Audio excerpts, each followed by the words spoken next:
When the walls of Terra burn, even gods will tremble. So it was written long before any mortal tongue spoke of the Imperium. Long before the Emperor was crowned or the stars were bound to his will. In the deepest vaults beneath ancient Terra, buried beneath millennia of dust and denial, the prophecy was etched into black stone, a warning to an age that had not yet begun. It spoke of the end that would one day come cloaked in brotherhood, carried on the wings of pride. And when that time arrived, it would not announce itself with screams or thunder, but with silence, the silence of loyalty dying in the heart of a son. For every empire, no matter how divine, bears within it the seed of its own ruin. The Imperium was born of impossible faith.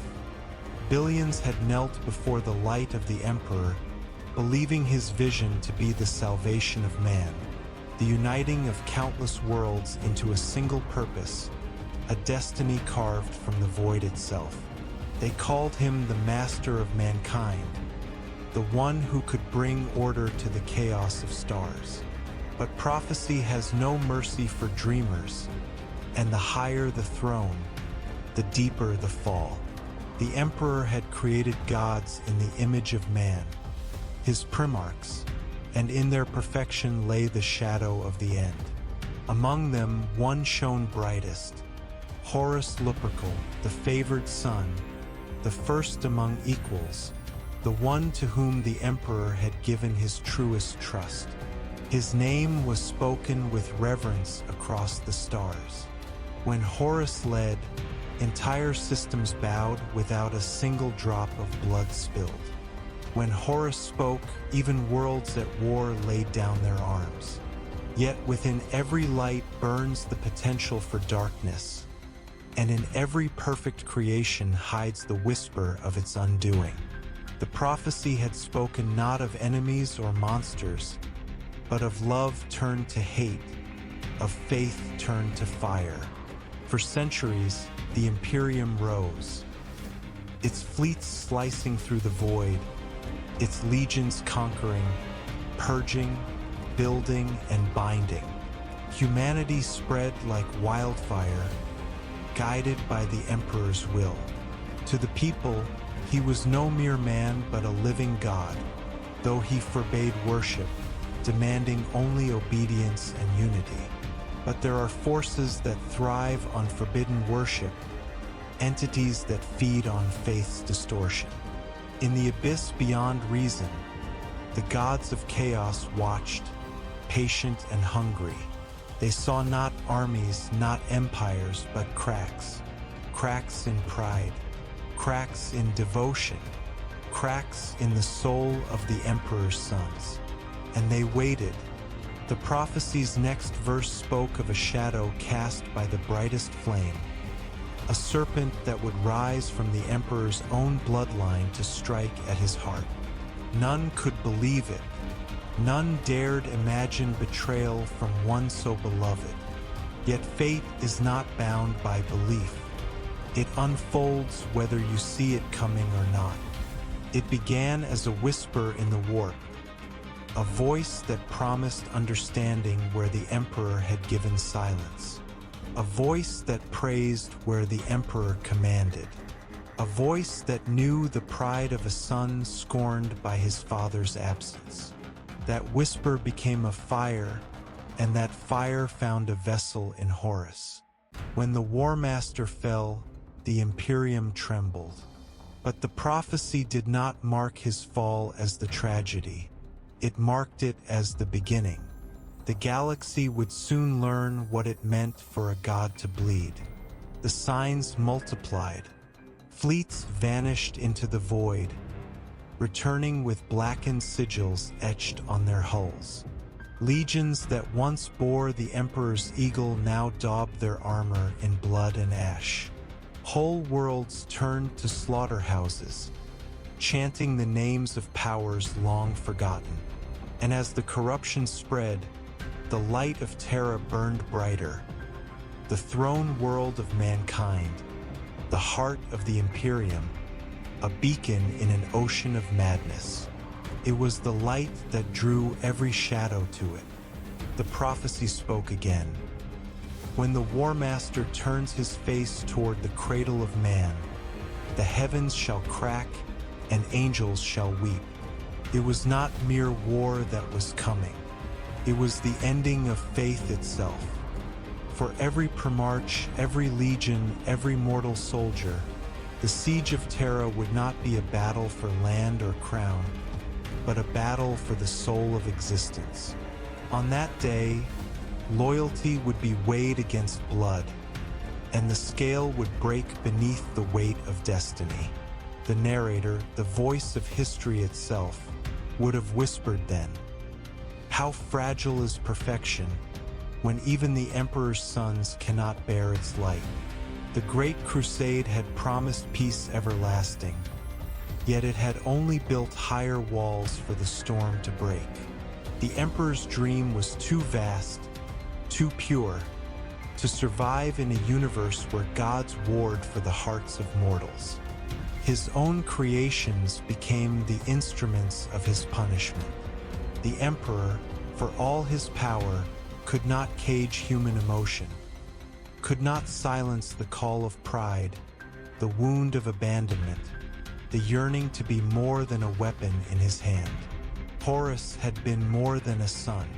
He had been the future, and so his rebellion was not simply treachery, it was the death of hope itself. In every legend, there is a turning point, a moment when fate ceases to be a thread and becomes a blade. The Horus heresy was that blade, drawn across the throat of mankind, cut deep, and the wound would never heal. Across the void, the warp seethed. The four great powers stirred. Khorne's laughter echoed like thunder through eternity. Sench wove lies into visions. Nurgle's rot spread through mortal hearts, and Slaanesh whispered of love disguised as devotion. They had found their instrument in Horus, but their song was sung through every Primarch who doubted, every warrior who faltered, every soul who longed for something greater than obedience. The prophecy had foreseen it all, yet none had believed, because none could imagine a universe where the Emperor might lose. Even as the first traitor fleets began their slow march toward Terra, many still whispered that it was impossible, that Horus would see reason, that the Warmaster's heart could not truly have turned. But prophecy is not undone by denial. The closer the fleets came, the heavier the silence grew. Terra became a shrine of preparation. Its skies blackened with warships, its cities turned to fortresses. The golden spires of the Imperial Palace gleamed like the last stars before dawn, unaware that the dawn itself would never come again. And above it all, upon his throne, the Emperor watched, unmoving, unflinching, knowing what must come. For he too had seen the prophecy once, long ago, and in his infinite wisdom, he had hoped to outpace it. But no one escapes prophecy, not even gods. The Warmaster's betrayal was not simply an act of will.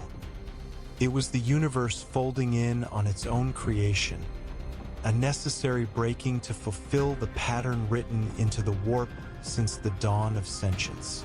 The Emperor had tried to forge order out of chaos, but in doing so, he had given chaos shape. Every law created a rebellion, every son born a shadow. The Siege of Terra was not a mistake. It was the inevitable price of creation. So the chronicles whisper, when the stars aligned in blood, the last age of man began. As the first shots of the heresy tore through the void, the galaxy wept unseen. The Astronomicon flickered, faith faltered, and somewhere deep beneath the crust of ancient Terra, The black stone that bore the prophecy cracked, as if to mark its own fulfillment. It was then that the voice of the ages whispered one last verse, a verse none heard, for it was meant not for mortals, but for the gods themselves. The throne shall shine forever, but its light will blind the world. The god shall not die, yet he shall not live, and mankind shall worship the corpse of its own salvation. Those words would outlast every empire, every crusade, every war to come. They would echo through the 10,000 years of darkness that followed. They would define the Imperium more than any victory ever could. Because the prophecy of the end was never about destruction, it was about persistence. The idea that even as the universe burns, humanity will not surrender.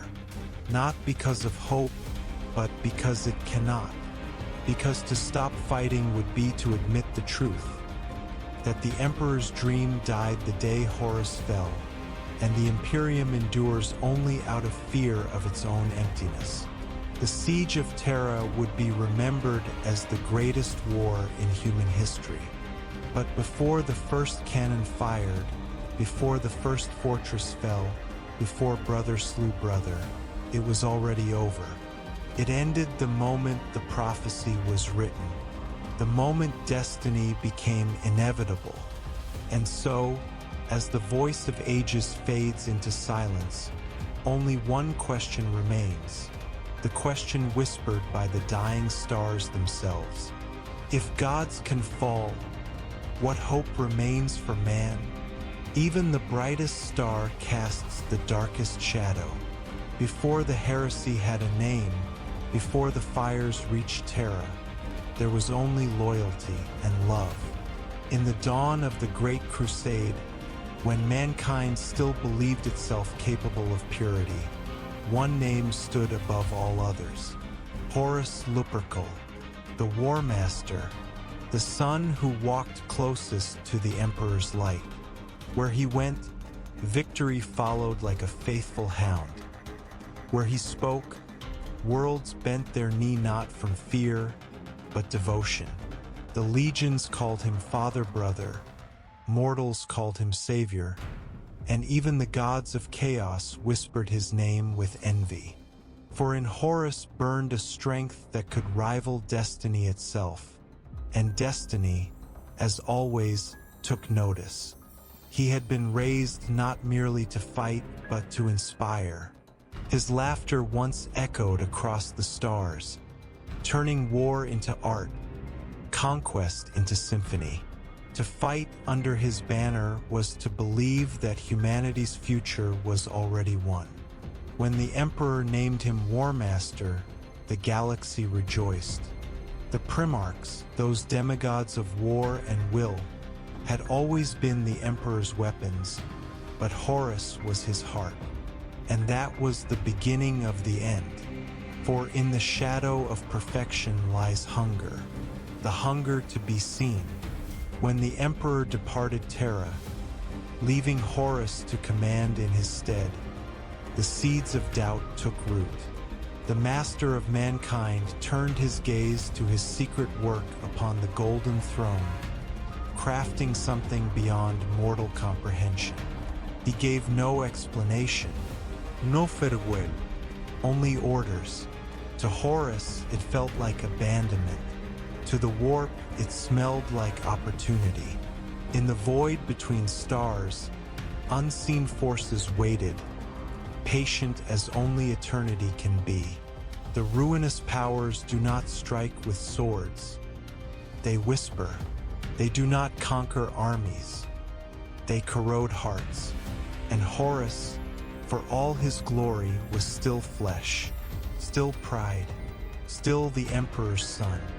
The first whisper came as a dream, a battlefield that was not a battlefield, a place where time wept and reality folded upon itself.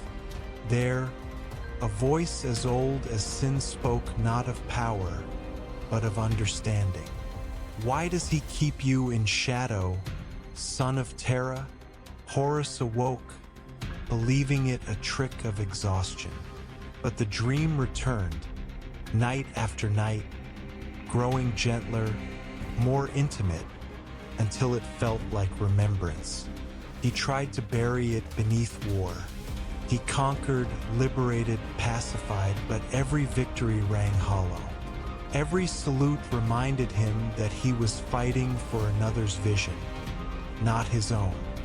He began to see patterns that weren't there, slights where there were none. When the Emperor's commands arrived, sealed and cold, he no longer heard the voice of a father, only that of a ruler. And the warp kept whispering. They did not tempt him with riches or rule. They offered him what every son of a god secretly craves: recognition, the truth of his suffering, the validation of his worth. You were made in his image, the voices purred. Yet he denies you divinity. Why should you kneel to a god who will not call himself one? Horus Lupercal, beloved of all mankind, began to listen. It was not sudden corruption. It was erosion. Each doubt a grain of sand. Each omission from the Emperor another wound. When the moment of infection came, the wound that would fester into heresy, it was almost merciful. On the moon of Davin, betrayed and mortally wounded, Horus was carried into the temples of the Serpent Lodge. The air there was thick with faith twisted inside out.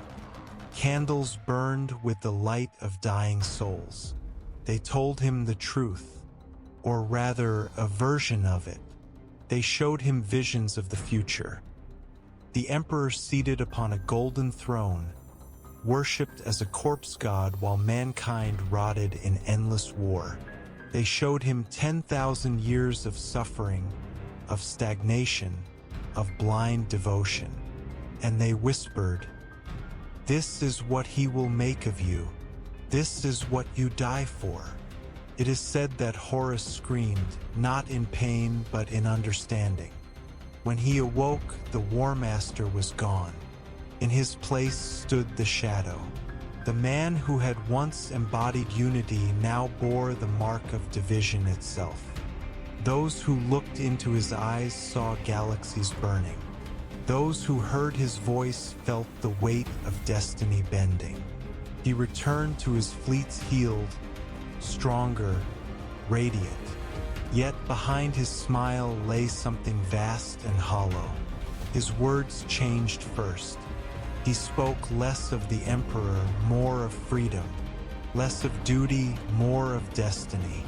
The legions followed as they always had, for who could doubt Horus? Who could question the hand that had carried them through 1,000 victories? But beneath their loyalty, the universe shifted.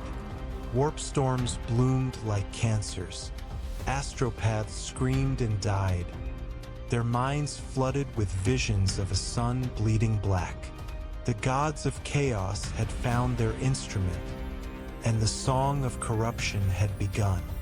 Yet in Horus there still flickered a fragment of light, a remnant of the sun he had been. He doubted the whispers even as he obeyed them. He told himself he sought truth, not rebellion, justice, not war. But truth in the warp is a blade with two edges, and every question he asked cut deeper. He gathered his brothers one by one. Some came willingly, seduced by his vision. Others he broke. The sons of the Emperor divided like cells under infection. The galaxy that had been unified under one banner now split into 1,000 wars of faith. Still, Horus believed he was right, that he could unmake the Emperor's empire and rebuild it purer. He told himself he was saving mankind from a tyrant, and perhaps in some broken part of him he believed it. But the gods do not grant power without claiming the soul. Each gift they gave him left a scar. His once radiant aura became a shroud. His armor blackened. His eyes burned like dying stars. His laughter turned to thunder. Even his presence in the warp became unbearable, a beacon of hatred that drew demons to him as moths to flame. The Warmaster had become the living embodiment of contradiction. Love and hate entwined, faith and despair indistinguishable, and the Emperor felt it. Across the endless void, upon his hidden throne, he sensed the fracture. Perhaps he wept, perhaps he merely sighed. None can say, for gods do not mourn as men do. The Warmaster's fleets grew vast beyond comprehension. His allies multiplied. The Luna Wolves renamed themselves the Sons of Horus, discarding the Emperor's sigil for their fathers. Planets once proud to bear the Imperial Aquila now raised the Eye of Horus, a symbol that would forever scar the heavens. In their wake, reason died. Each world that joined them claimed enlightenment. Each world that resisted was annihilated. The fires of the heresy spread faster than any mortal could comprehend. But within the storm, Horus remained calm, eerily, terribly calm. He had looked into the warp and seen his fate. He knew that the prophecy written on ancient Terra spoke not of victory, but of necessity. Someone had to fall so that mankind could become what it was destined to be. And if the price was his soul, so be it. This was how he justified the unthinkable. This was how a son prepared to kill his father. Yet even as his armies burned half the galaxy, a fragment of the old Horus still lingered, a whisper of love buried beneath layers of corruption. Some say that in rare moments of solitude, when the warp winds fell silent, he remembered laughter, the feel of the Emperor's hand upon his shoulder, the promise of unity, and in those moments he hesitated. But hesitation is weakness in the eyes of gods. The powers of chaos pressed harder, feeding him visions of betrayal. They showed him the Emperor's secret project on Terra, the Golden Throne, and told him it was a cage, a device to enslave mankind, to make the Emperor a true god while his sons were discarded. Horus believed, and belief, when wielded by one such as he, is apocalypse. The Warmaster declared his truth to the stars. The Emperor was a liar, a false god who had deceived his children. The Primarchs who stood with him were blind. He would tear down the throne and free humanity from divine tyranny. Thus the shadow became absolute. His fleets turned toward Terra, guided by the hand of destiny.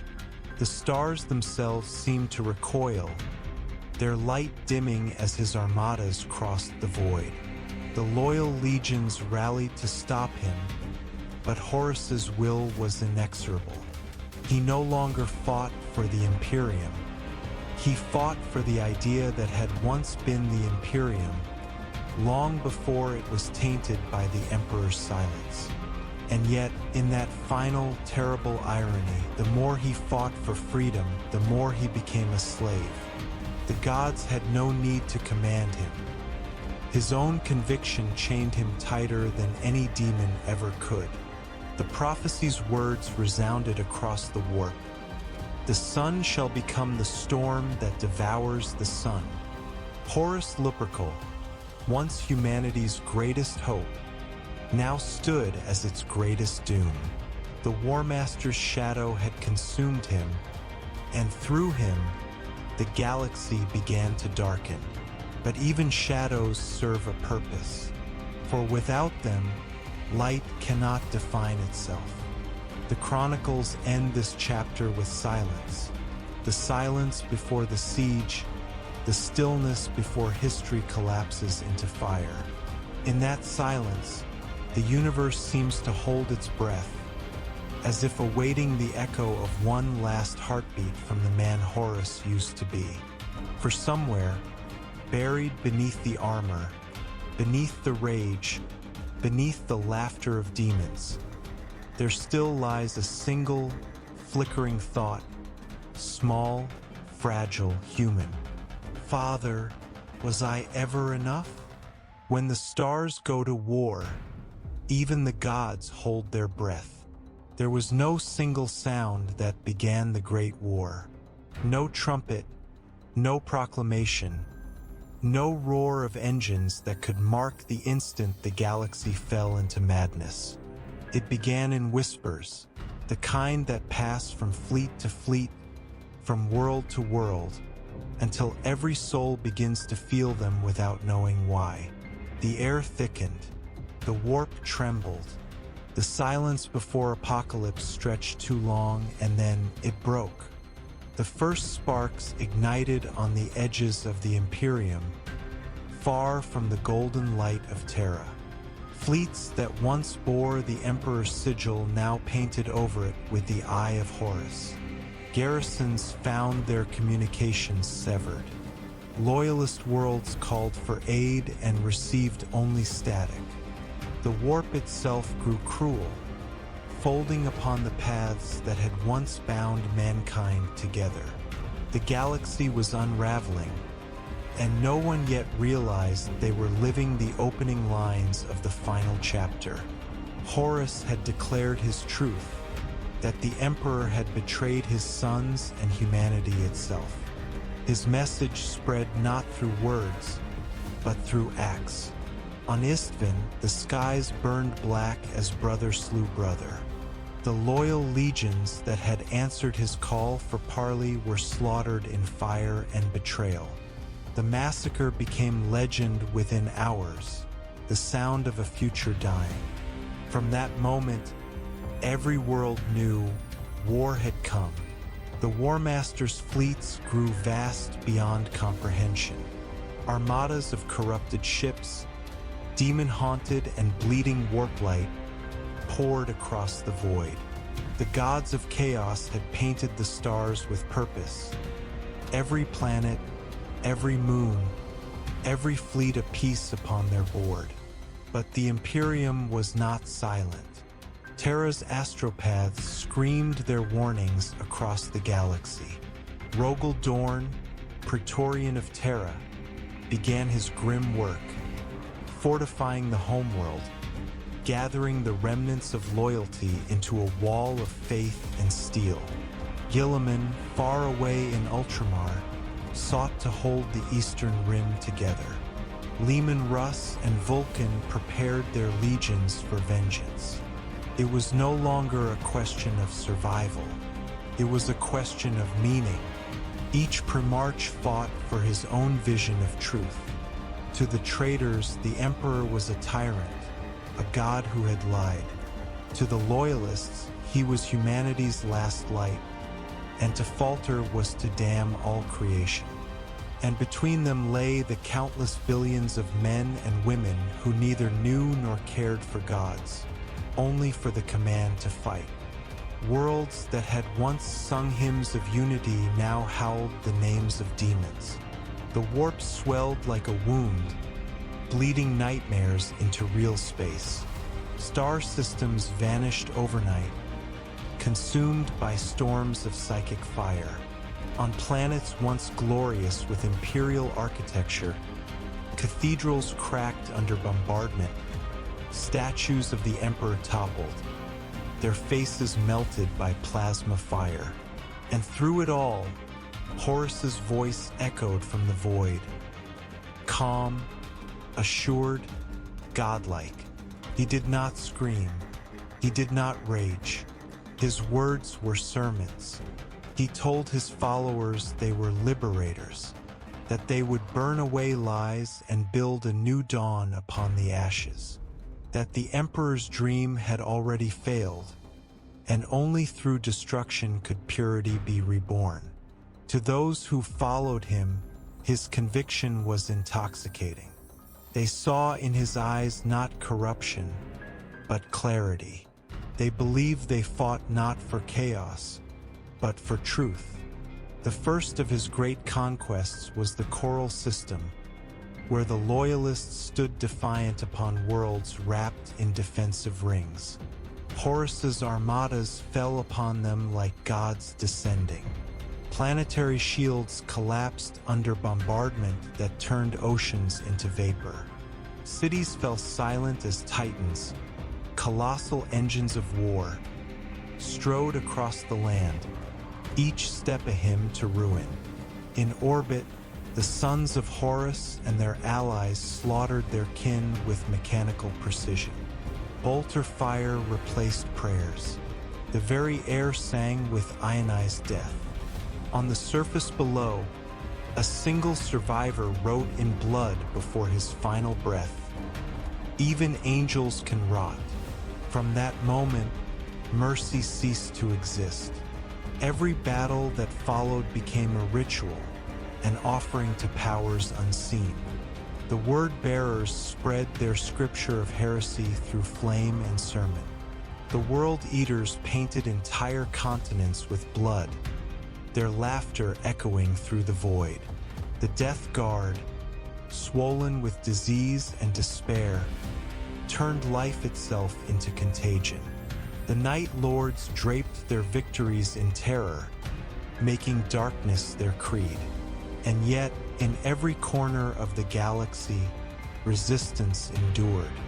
On Macridge, Guilliman forged the Codex Astartes before its time, dividing his forces into disciplined, unbreakable hosts. On Mars, loyal Mechanicum forces waged war against their corrupted kin, red sand soaked with the oil and ichor of machines that once served the same god. On the fringes of the Imperium, the Raven Guard struck from shadows, whispering vengeance where light could no longer reach. Even the common soldier, nameless, faceless, became legend. Imperial army regiments fought until their worlds were dust, their last transmissions nothing but static prayers. They knew their emperor might never hear them, yet they fought, for to stop was to let the dark win. It was a war not just of armies, but of meaning. The Warmaster claimed the emperor sought to enslave humanity to his divinity. The emperor's servants claimed Horus had surrendered to madness. And between these two gods, humanity became the offering. Each battle cried a different truth, but the result was always the same. Silence, ash, and the echo of something greater dying. Across the void, the warp began to sing. It was not a melody heard by ears, but felt in the marrow of the soul, a chorus of demons exulting in the death of reason. The Astronomicon, the psychic beacon of Terra, flickered and dimmed. For the first time in millennia, the galaxy's heart stuttered. Even the stars seemed to recoil. In that cosmic theater, the Primarchs became myths in motion. Fulgrim's perfection dissolved into madness and serpentine grace. Angren's rage tore through planets like living storms.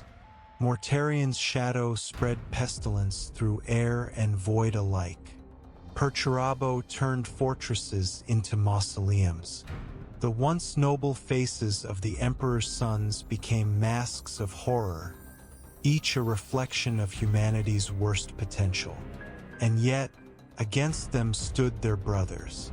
Dorn, unyielding as the stone he embodied. Russ, feral and loyal to the core. Sanguinius, the angel of hope, wings of light burning against the dark.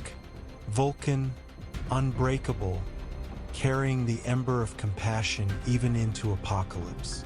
The galaxy became a chessboard carved from corpses, its players immortal and doomed. The call to war had reached every corner of creation.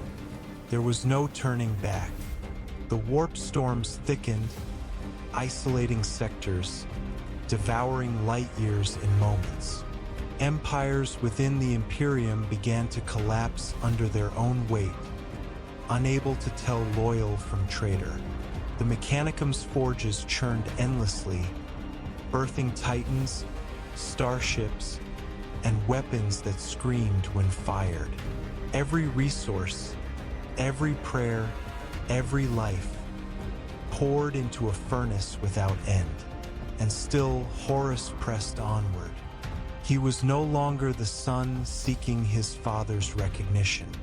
He had become something else, a prophet of annihilation. His fleets darkened entire constellations. His word carried through the warp like a holy curse. Each victory brought him closer to Terra, closer to the moment the prophecy would fulfill itself. But even as he conquered, a shadow of doubt still clung to him. A single fading echo of the man he had been. It surfaced not in words, but in silence. When he gazed upon a burning world and felt no triumph. When he heard the cries of the dying and remembered laughter.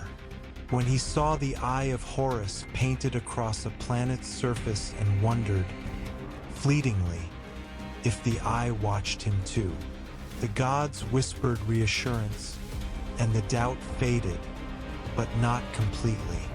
The Warmaster's triumphs multiplied. His allies swore oaths written in the blood of fallen brothers. The warp howled approval. Even the stars seemed to align, forming patterns that mirrored the eye, a cosmic sigil that heralded the coming of the end. Across the galaxy, loyalist fleets fell back toward the throne world. The Emperor's messengers spoke no more of victory, only of endurance. "Hold the line," they said. "Buy us time." But time itself was dying. The Horus heresy had become more than rebellion. It was entropy given form, the universe eating itself from within. The Imperium, once a dream of unity, now existed as a paradox, fighting itself to preserve itself. Every victory was Pyrrhic. Every breath cost blood.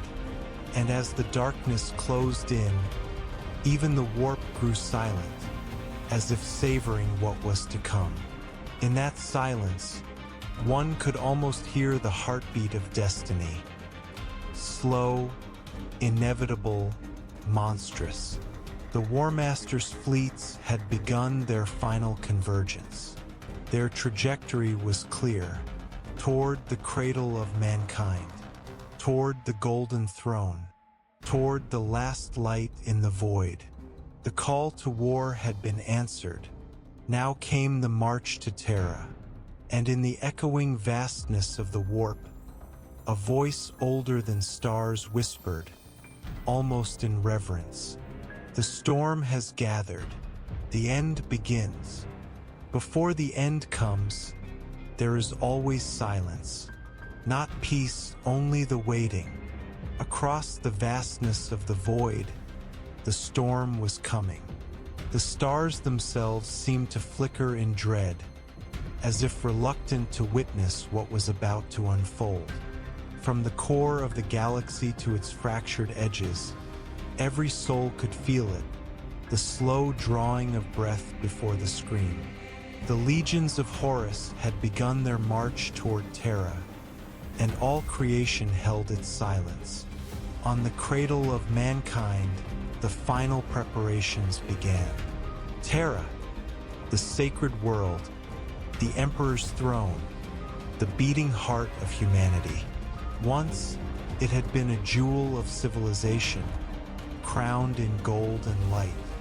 But now, beneath the shadow of the Warmaster's rebellion, it had become something else, a fortress of faith and iron. The skies were thick with warships, their hulls scarred and silent. The land groaned beneath the weight of fortification, layer upon layer of stone, ceramite, and prayer. Every mountain had been carved into a bastion, every valley sealed with gunmetal and flame. The oceans were patrolled by vessels older than memory, their cannons pointed skyward in defiance. And at the center of it all, rising like a god's tomb, stood the imperial palace, the greatest fortress ever built by human hands. Its walls were said to touch the heavens. Its gates could hold back titans. Its foundations were rooted in the bones of continents long buried. Within its spires, the light of the Astronomicon flickered, the last beacon in a galaxy drowned in night. And watching over it all stood Rogal Dorn, Praetorian of Terra. Where Horus burned with passion, Dorn was cold steel made flesh. His words were few, his thoughts precise, his will unyielding. He had been forged not for conquest, but for defense. The Emperor had given him the impossible task, to hold the throne world against the might of half the galaxy. And Dorn had accepted, without question, without doubt. He stood upon the battlements of the palace, eyes like golden iron, watching the horizon where the stars trembled. Around him, his sons, the imperial fists, labored ceaselessly. They built not for glory, but for inevitability. Their armor bore the dust of the world itself. Their hands cracked from work that never ceased. They raised walls upon walls, trenches deep enough to swallow titans, redoubts bristling with macro cannons that could fell gods. Each stone placed was a prayer. Each rivet driven was a vow. This was their creed, the iron within. Not the iron of machines, but of spirit. The endurance to stand, to bear, to suffer without breaking. And yet, even as the fortress rose, there were those who fought a different battle. One not of walls, but of the soul. Across the sacred halls of the palace, where the air shimmered with psychic resonance, the custodes moved like golden phantoms. Each was a living weapon, a reflection of the Emperor's perfection, bound not by orders but by devotion. Their watch was eternal, their silence holy. Where they walked, the air itself bowed. Among them strode the Sisters of Silence, their presence a void within the warp, a stillness that unmade the whispers of demons. To stand near them was to feel the weight of peace so absolute it bordered on terror. They patrolled the inner sanctums, the dark corridors leading to the Golden Throne, where the Emperor sat immobile, mind stretched across infinity. The Emperor had not spoken. He did not need to. His silence was command enough. Outside, the people of Terra labored as one. The lower hives, endless cities of metal and smoke, became foundries of desperation. Men and women toiled until their blood blackened the soil. Factories roared without rest, birthing munitions faster than prayers could be spoken. Children carried ammunition. The elderly built barricades. No one was exempt, for all knew, when the siege began, there would be no refuge. And yet, among the fear, something beautiful stirred, faith. Not the blind worship the Emperor had forbidden in ages past, but the raw human belief that even in the face of the impossible, they could endure. Shrines appeared in hidden corners. Candles burned beneath shattered statues. The name of the Emperor was whispered like a secret, half in reverence, half in plea. This was the faith without. It flowed through the veins of mankind like light through glass, fragile, flickering, but unbreakable. The soldiers who manned the walls sang hymns as they loaded their bolters. The engineers who sealed the gates etched prayers into their welds. Even the dying offered their last breaths to the idea that they were building something greater than survival, resistance itself. For faith is not the absence of fear. It is the will to stand while afraid. Rogal Dorn understood this, though he would never speak it. He knew that walls alone could not hold back the storm. The enemy they faced was not merely physical. It was belief turned inside out. Horus's armies were driven by their own faith, a twisted, radiant conviction that their rebellion was divine. They fought not for conquest, but for revelation. And so, Terra prepared not for a battle of armies, but of souls. The priests of the Mechanicum sanctified every weapon, invoking the machine god's blessing through rituals of smoke and code. The Adeptus Custodes sealed the sanctums of the palace, guarding relics that predated mankind's recorded history. Even the psychers of the Astra Telepathica, those fragile conduits of thought and terror, joined in the defense, their minds blazing as they strained to maintain the Astronomican's dying light. Above, the void defenses stood ready, orbital fortresses armed with weapons capable of piercing moons, defense grids so vast they could turn the sky itself into a wall of flame. Thousands of ships waited in orbit, loyal to the throne and the dream it represented. Their captains knew their orders: hold the line, no matter the cost. Every man, every woman, every child upon Terra had become part of the same machine. A machine built of fear, faith, and duty.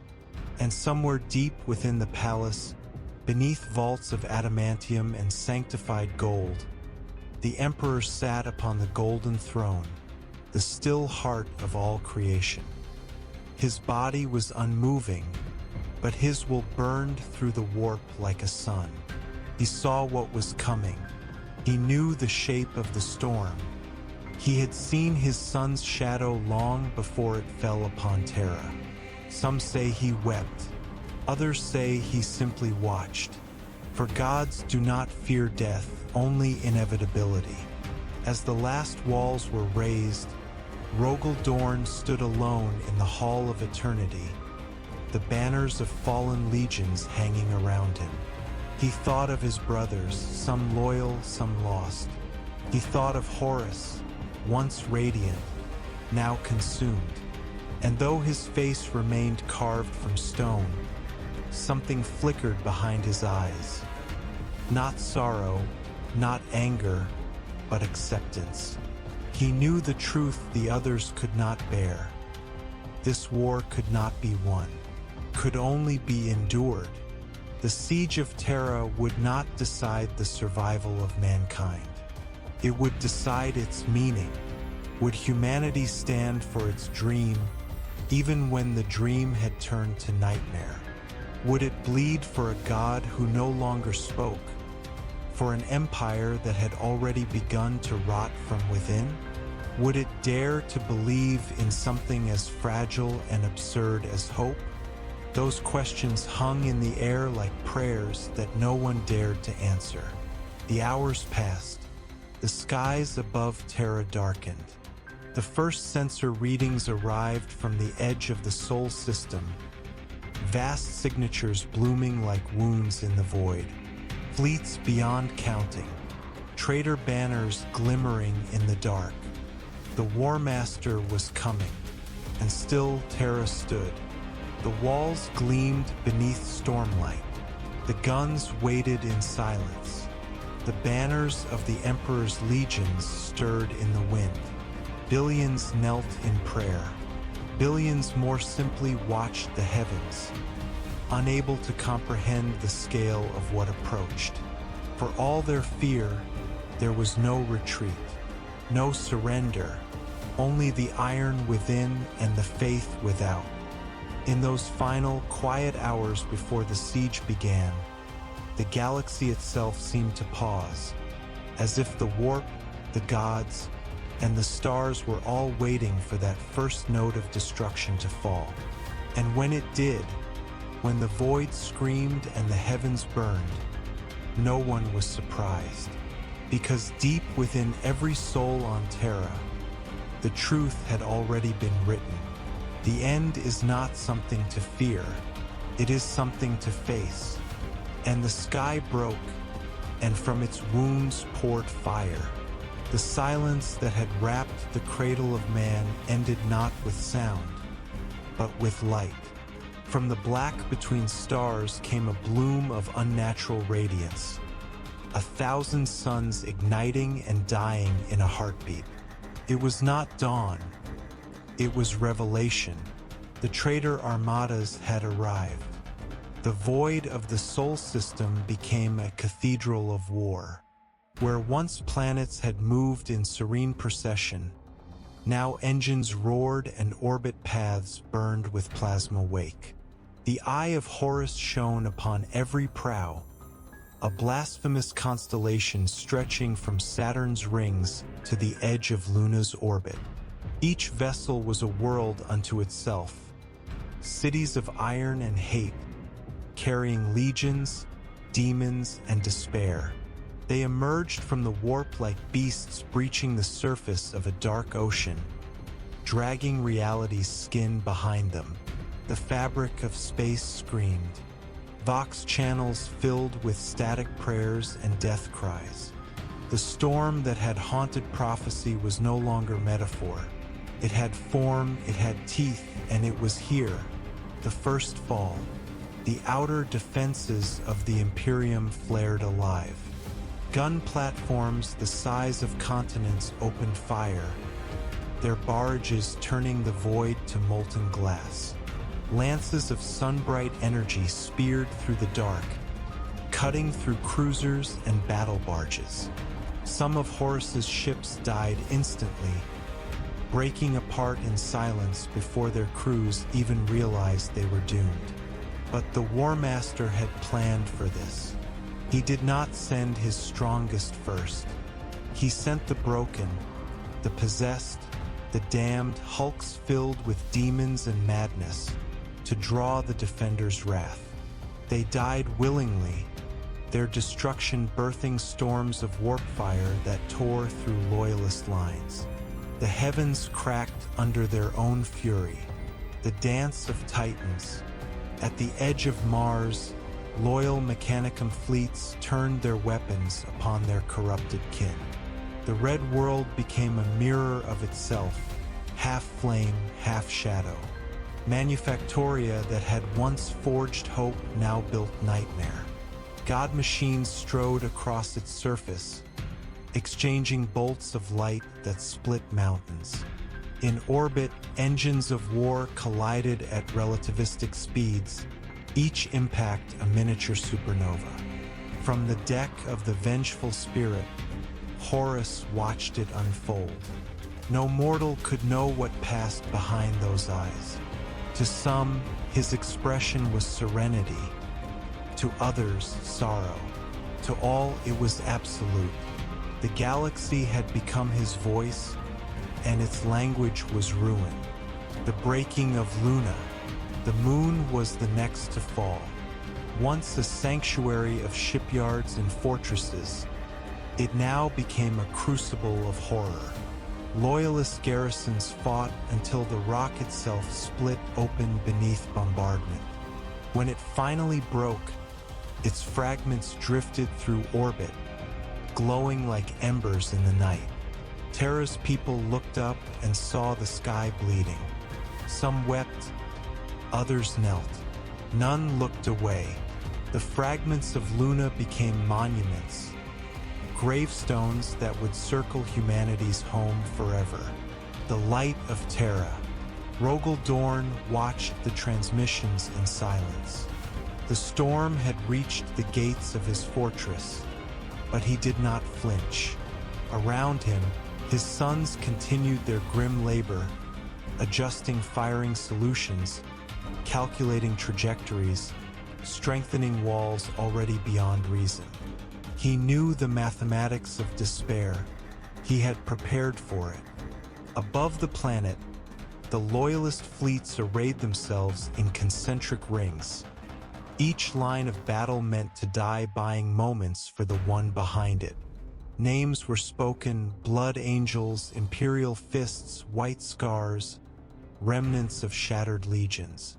Each commander knew the end was already written, yet none refused the page.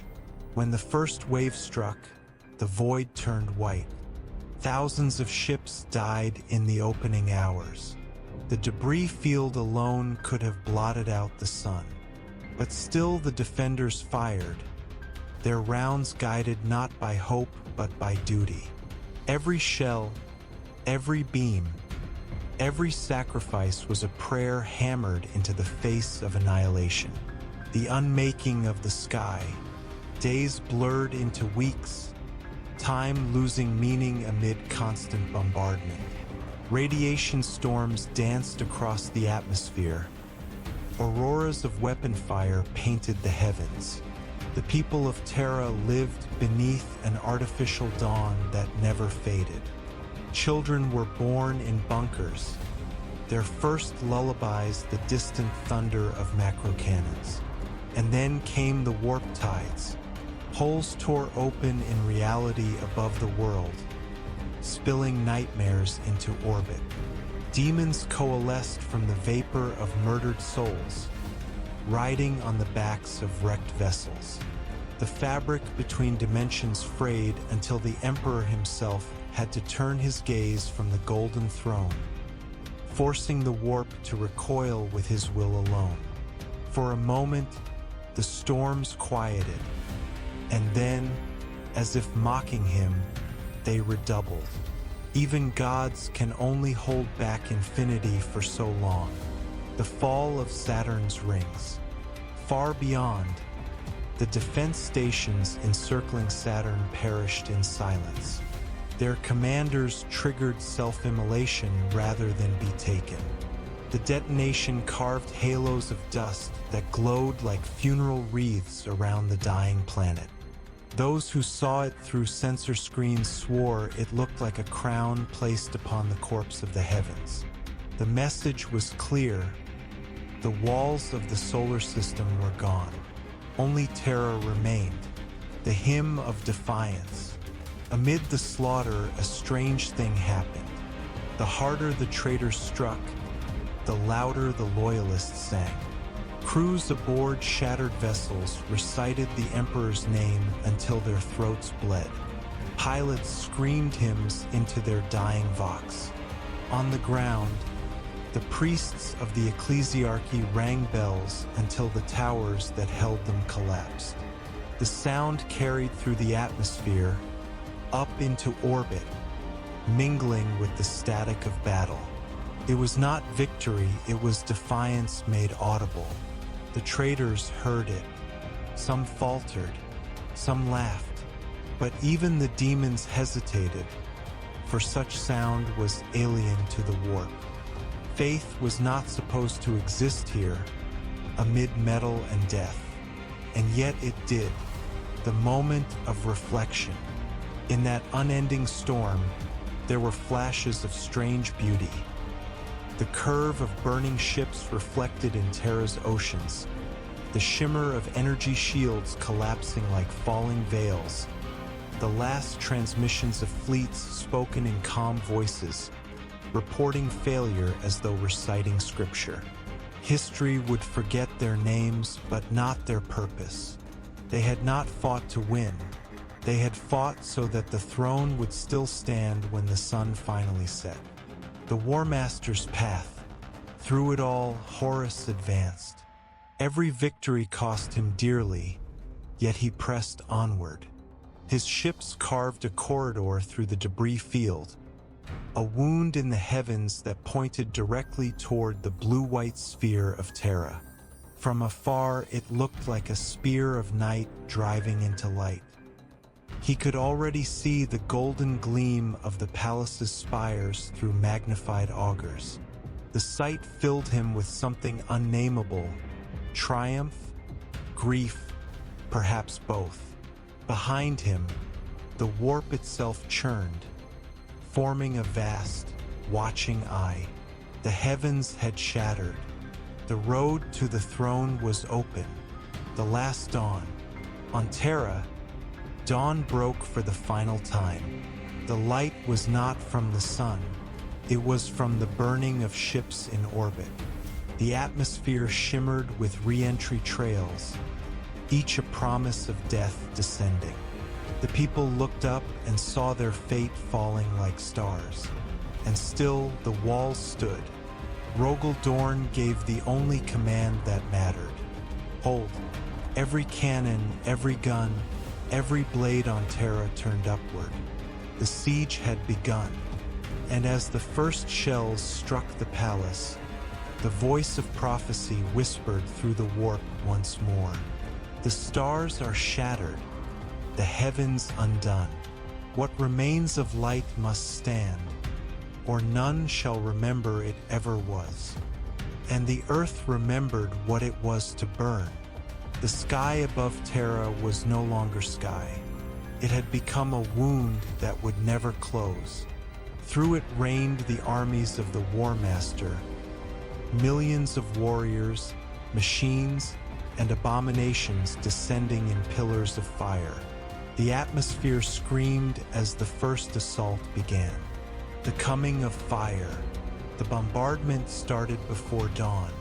There was no warning, no thunder of drums, only the sudden blossoming of suns across the horizon.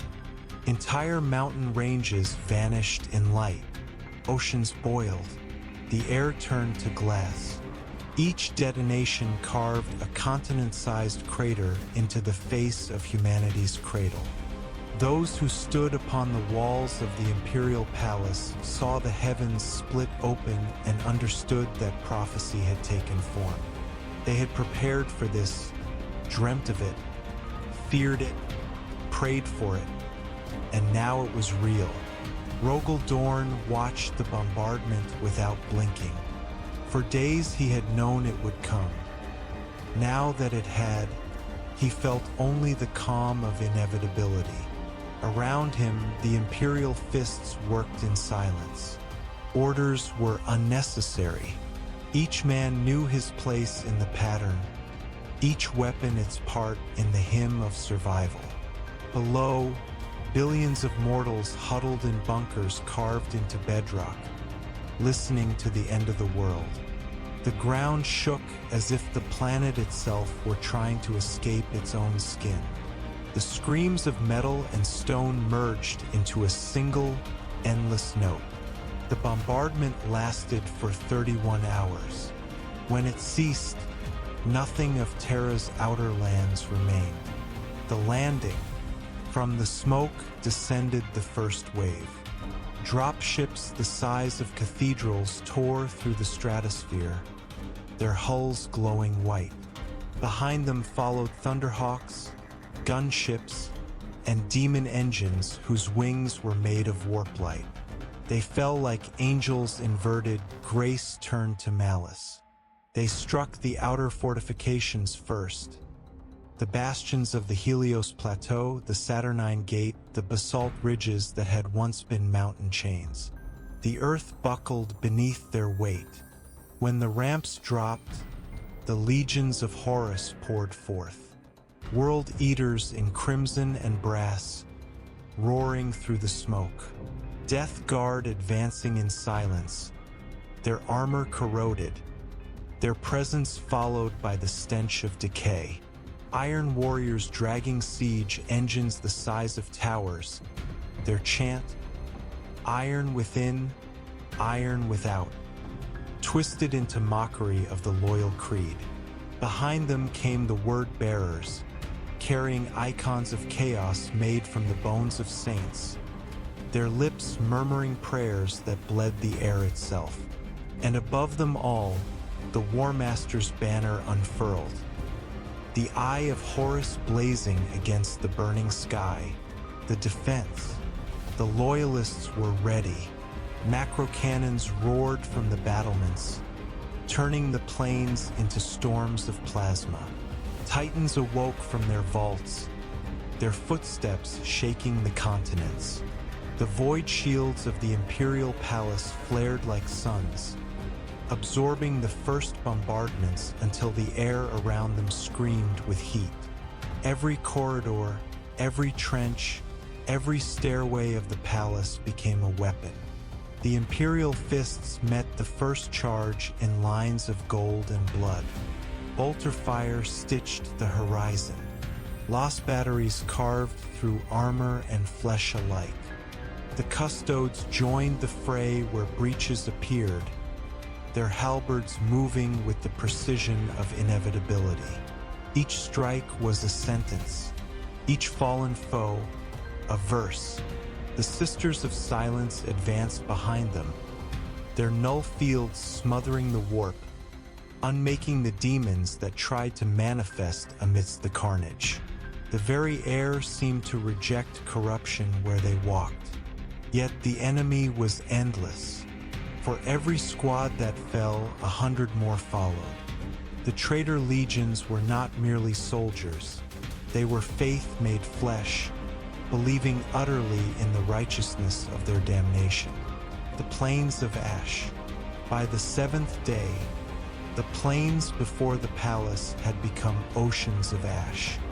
Wrecked titans lay half-buried, their reactor cores still glowing, monuments of defeat that burned without heat. Rivers of molten metal ran between their corpses. The smoke rose so high it touched the orbiting wreckage of Luna. Within that hellscape, the war became ritual. The World Eaters tore through trenches, chanting the names of their fallen primarch. The Death Guard spread plagues that consumed even stone. The Word-bearers raised temples out of corpses, using them as altars to their gods. But still, the Loyalists held. From the parapets of the Eternity Wall, Rogal Dorn directed the defense with the calm of a man already carved into history. He did not speak of hope. Hope was for those who expected to live. He spoke only of endurance, the song of machines. The Mechanicum of Mars had sent its final gifts before its fall, engines whose names were prayers, whose hearts beat with atomic fire. They stood along the walls now, each one a god of steel, roaring defiance. Their cannons wrote scripture across the horizon. When they fired, the sky turned white, yet even they could not stem the tide forever. Each explosion opened new wounds in the earth, new entry points for the traitors. The battle became a rhythm. Strike, counter, retreat, rebuild, strike again. Faith against fury, iron against eternity. The coming of the Primarchs. Then, amid the storm, came the echoes of gods. Angron led the first true assault. The Red Angel himself crashed into the lines like a meteor, his axes singing hymns to blood. No wall, no engine, no mortal hand could stop him. He tore through the defenses until even Titans recoiled. Only the intervention of the Custodes and the psychic barriers of the Sisters slowed him, driving him back howling into the smoke. Perturabo followed, his mind a machine of siegecraft. Where Angron was rage, Perturabo was inevitability. His iron warriors built citadels in the midst of the carnage, fortresses that advanced with every hour. The outer walls began to fall one by one. Dorn answered each breach personally. He was the counterweight to their madness, his very presence a wall within a wall. He fought not to win, but to buy time. Time for the Emperor's unseen work within the palace. Time for the prophecy to reach its destined moment. The faith of the dying. In the lower hives, civilians joined the war. Armed with relics and scavenged weapons, they fought alongside the soldiery. Whole districts burned themselves rather than yield. In the catacombs beneath the palace, choirs of psychers chanted without pause, their minds linked into the Astronomicon, keeping the Emperor's light flickering even as the warp pressed down upon them. Every act of resistance became sacred, every death a verse in the last prayer of mankind. The turning of the sky. Weeks passed. The moonless nights were brighter than day, lit by fire and plasma. The once blue heavens were now a permanent storm, clouds of soot and ionized metal swirling in endless night. The line between ground and sky dissolved. From orbit, the Warmaster watched as his forces consumed the outer defenses. The planet below no longer looked like a world. It was a forge hammering both sides into legend. He gave a single order: advance to the Eternity Gate. The moment between heartbeats. As the traitor legions gathered for the next strike, a strange stillness settled. It was as if the universe had exhaled. The thunder faded for a heartbeat. Even the warp quieted, curious to see what would come next. On the battlements, Rogal Dorn stood unmoving, his armor cracked, his banner in tatters. Around him, the defenders knelt, not in defeat but in reverence. They knew what came now. The true siege, the test that would decide not victory but meaning. In that moment, the faith of billions and the iron of their hands fused into one. They had become the wall. The prophecy resounds. The sky tore open again, brighter than any dawn. The second wave was coming, the full wrath of Horus himself. And in the echoing void between seconds, the voice of prophecy returned, whispering through the smoke. Stone shall break and stars shall fall, but faith will forge its monument from ruin. When the gates of eternity open, gods shall bleed. The first strike was over.